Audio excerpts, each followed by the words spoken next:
I am Juan, an ordinary worker in a factory in our town. I've been working there for a long time, maybe about 10 years. I'm deeply grateful for this job because it allows me to send my children to school and provide for my family. I'm used to working even at night, but there was one night I will never forget. It all started on a Friday night.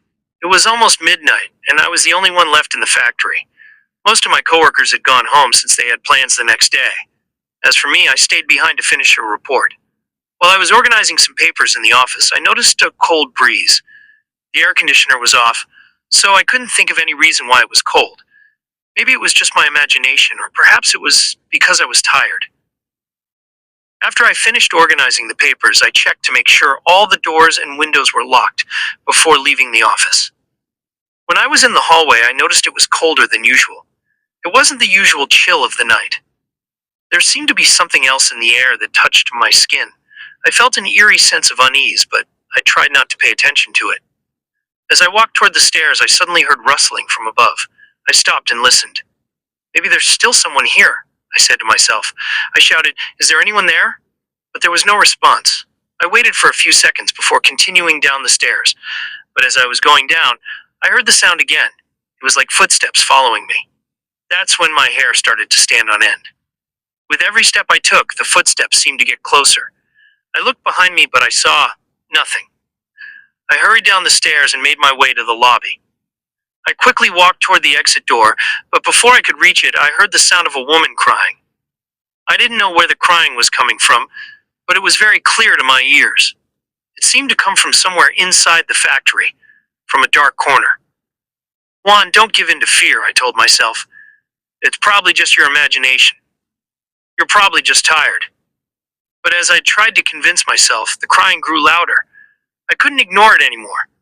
I looked around and tried to find where the sound was coming from. Not far away, I saw a shadow moving behind a large machine. I stepped back, but instead of running, I thought it might be better to check it out so I could finally put my fear to rest.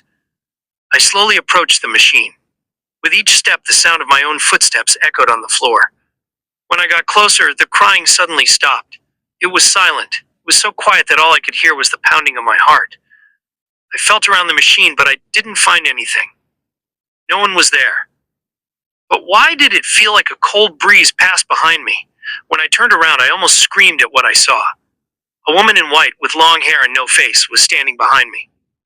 I can't explain what I felt at that moment. My whole body seemed to freeze.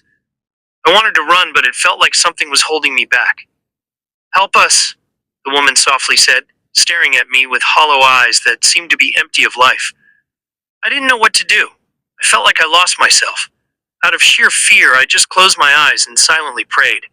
I kept my eyes shut for a few seconds before I felt the heavy presence around me disappear. When I opened my eyes, the woman was gone. I quickly ran out of the factory. Once I was outside, the cold breeze still followed me. I felt like eyes were watching me from the darkness. When I reached the street, I slowly started to feel normal again. But I couldn't shake off what I had seen. When I got home, I couldn't sleep properly. The woman's face kept coming back to my mind. The next day, I told some of my coworkers what happened. I was surprised to learn that I wasn't the first one to experience such an event. Others had seen that woman before. According to the elders, there has been a ghost that appears in the factory at midnight for a long time. It is said to be the restless soul of a woman who died in a tragic accident in the factory many years ago. Since then, many people have claimed to hear her crying at midnight. I don't know if all of that is true, but since that night, my perspective on life has changed. I became more cautious, especially at night. I no longer stayed behind at the factory when it was late. Even now, I still carry the fear and memory of that night. So, if you ever find yourself at our factory and decide to stay late, remember what I told you. Don't ignore the cold breeze or the sounds you hear, because maybe it's not just your imagination. Maybe there really is someone watching you from the darkness. As I was running out of the factory, something didn't feel right.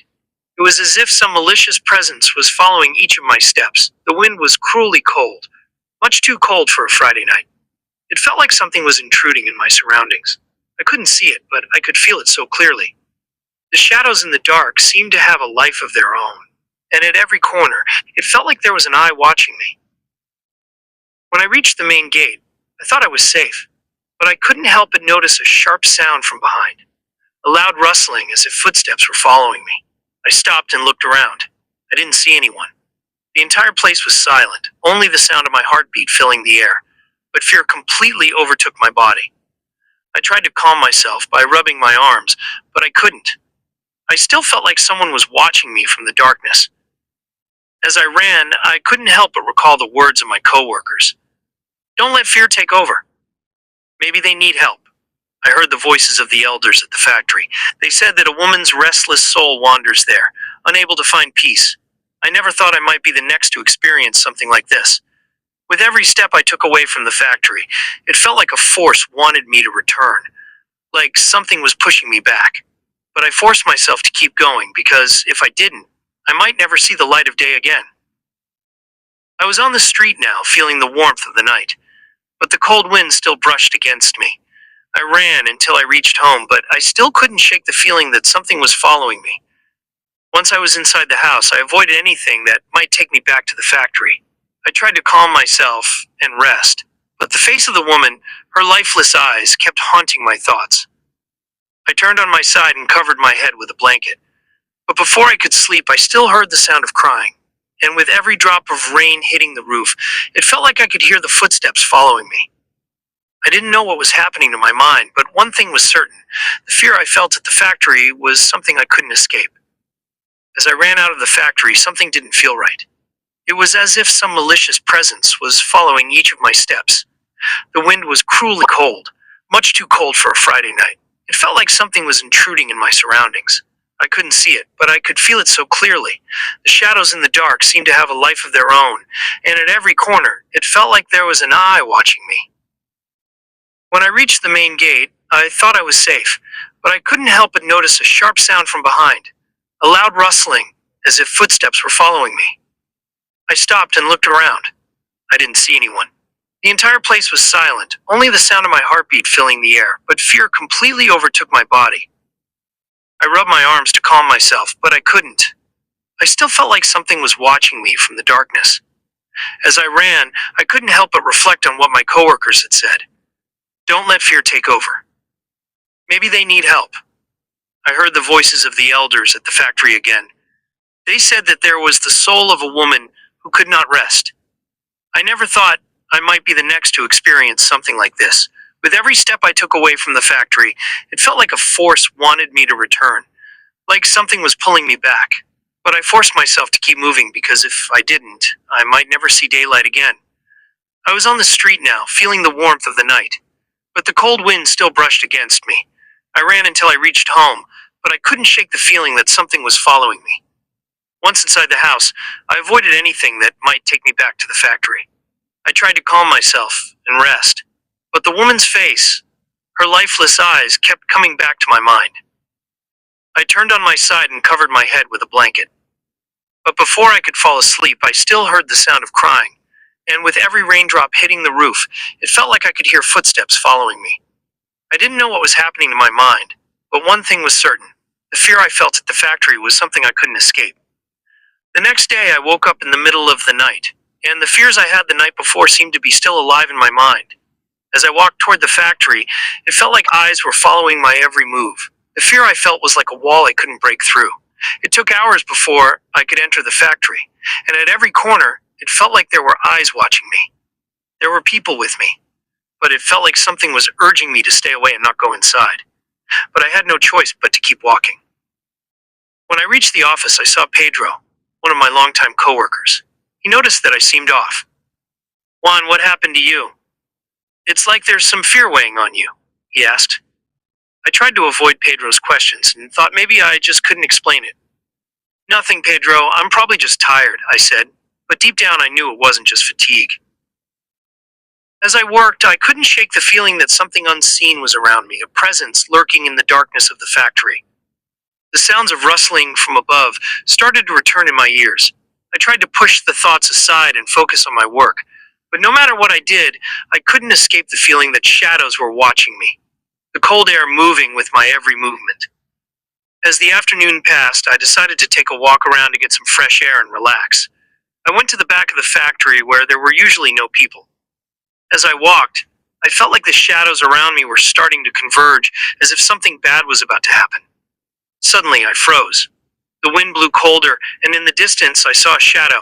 It wasn't a person, but a heavy cloud of darkness following me. Even though I couldn't identify what kind of presence it was, I knew that there was no escape. I could no longer cover my eyes and pretend I didn't see it. The inexplicable fear began to flow through my body.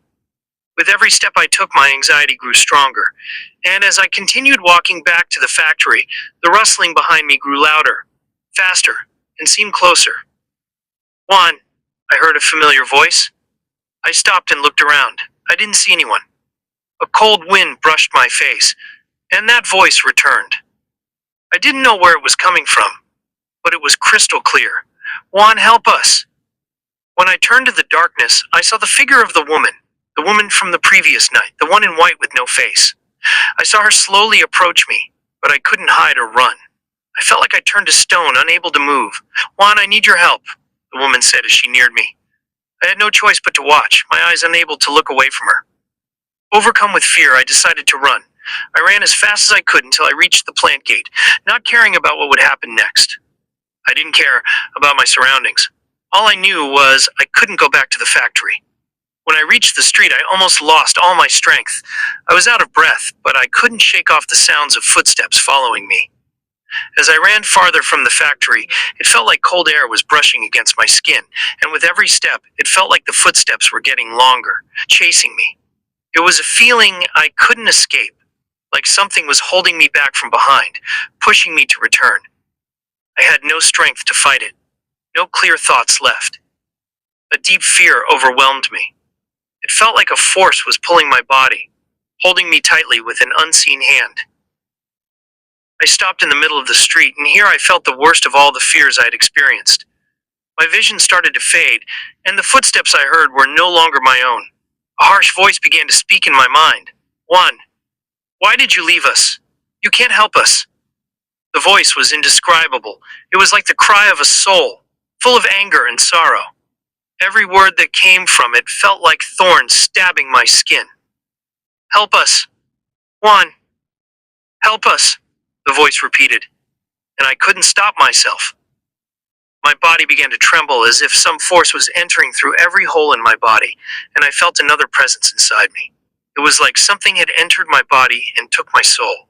I no longer had control over myself. My eyes began to change. The darkness around me became clearer, heavier, and it felt like the world had shifted.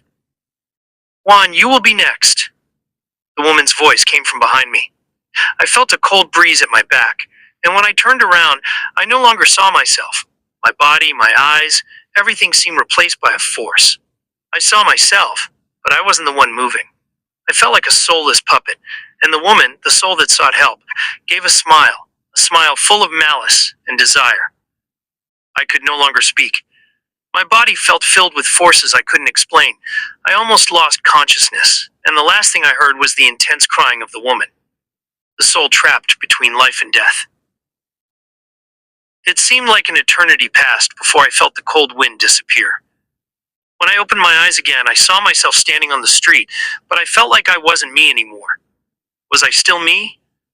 My eyes seemed uncontrollable, and my hands were trembling as if another soul was living in my body. But I could no longer speak or ask questions. All I felt was fear, and despite everything, I knew I had taken on a new identity, a new body possessed by the soul of that woman. It felt like a nightmare I couldn't wake from. The next day, I could no longer hide. The fear I felt was like a heavy burden that I couldn't carry any longer. I didn't know what was happening to me. I had no strength left, and it felt like another force was holding my body. With every movement, there were winds following me, and the woman's voice pleading for help kept echoing in my mind. Juan, help us. Juan! That voice was like a heavy cloud that accompanied every step I took. I went to an old healer, a spiritual practitioner I had heard could help heal souls. She was known in our town for her knowledge of spirits and rituals. It had been a while since I'd visited her, but when I felt I had no other choice, I had no option but to seek her help.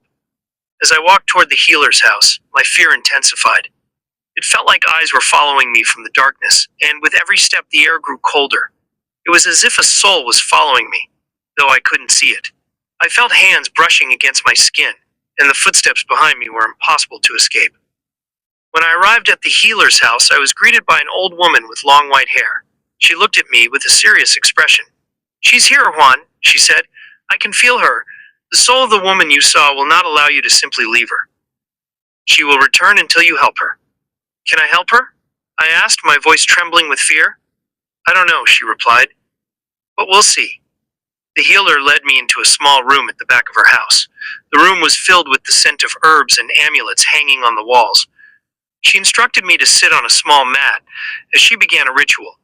As she performed gestures and spoke words I couldn't understand, I felt the air around me change.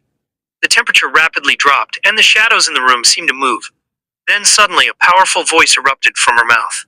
"Juan, the soul of this woman seeks justice. Don't let her be."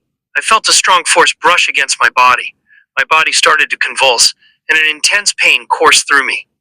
"Juan, this woman's soul will not find peace until she has found her justice," the healer said as her hand rested on my forehead. "Souls like hers will continue to search until their final desire is fulfilled." The ritual continued, and with each word spoken by the healer, the air around me seemed to tighten and my body grew heavier. Suddenly I felt a force, as if something left my body, and in an instant everything ended. I felt the weight in my body slowly fading away. "Juan," said the healer, "you've survived. But remember, the soul of that woman will not go away until you help her." Regardless of the healer's words, I still couldn't shake the image of that woman from my mind. She would return, and her vengeance would have no end until I helped her. I went to the healer's house with fear, but with the hope that my soul would be safe from the desires of restless souls. After the ritual in the healer's house, I still couldn't find peace.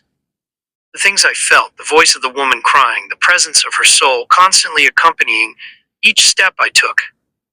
I couldn't get rid of them from my mind. I couldn't deny that something was wrong with everything that was happening.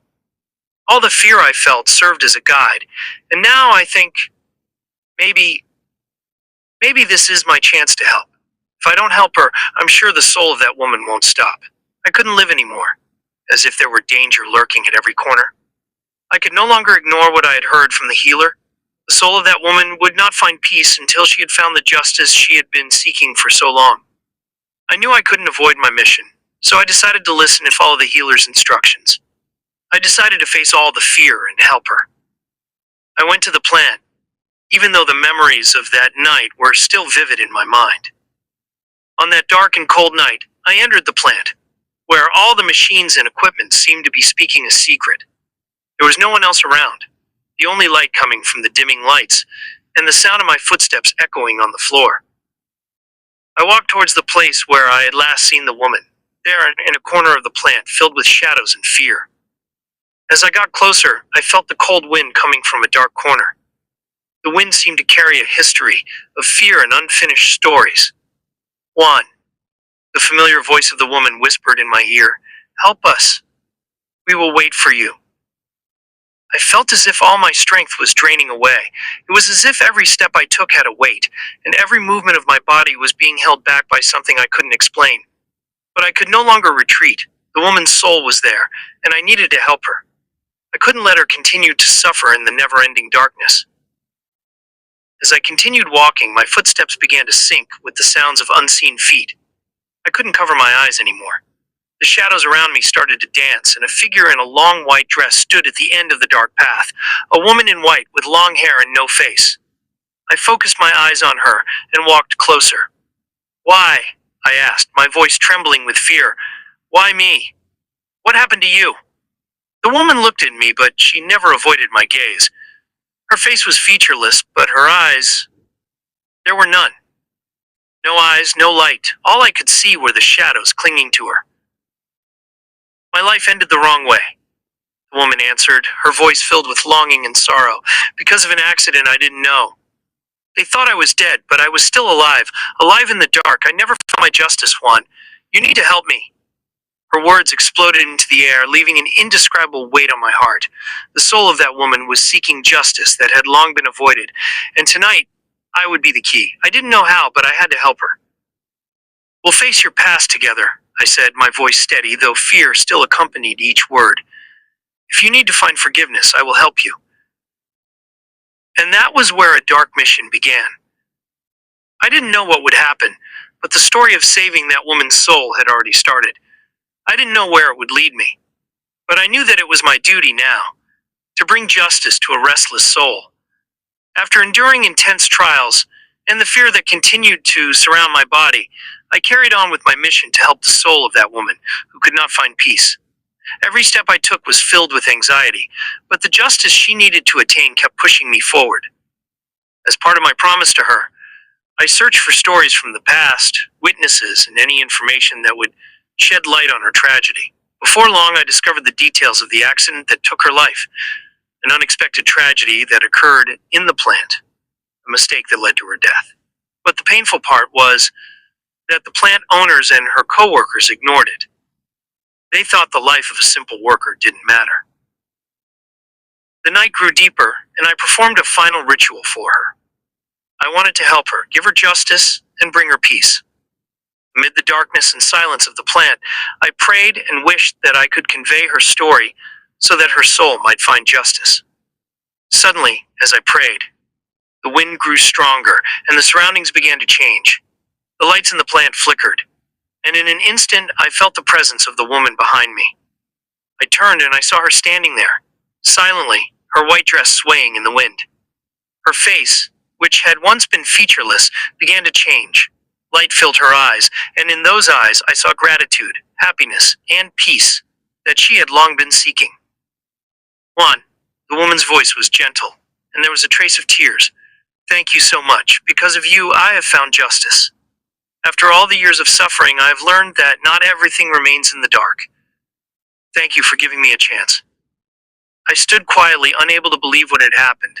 The fear I had felt slowly faded away. I could feel the relief of the woman's soul, a feeling that filled me with peace. In her final moments, before she completely vanished from my sight, the woman smiled. I no longer need to wait. Thank you, Juan. Now I can rest. And in an instant, the woman disappeared. Her presence faded, and instead the air was filled with silence. There was no voice, no cry, and no shadow following me. It was all over. She had found peace, and I was able to breathe easy. I didn't know how I had done all of that, but I knew that I had done the right thing. I no longer needed to question whether this was all real, because in the end, I learned that sometimes souls find happiness and peace not through any kind of fear, but through doing what is right and helping those in need. The story of the woman and that night became part of my life. But even though everything was over, one thing was certain: the fear was gone, and a soul had found peace.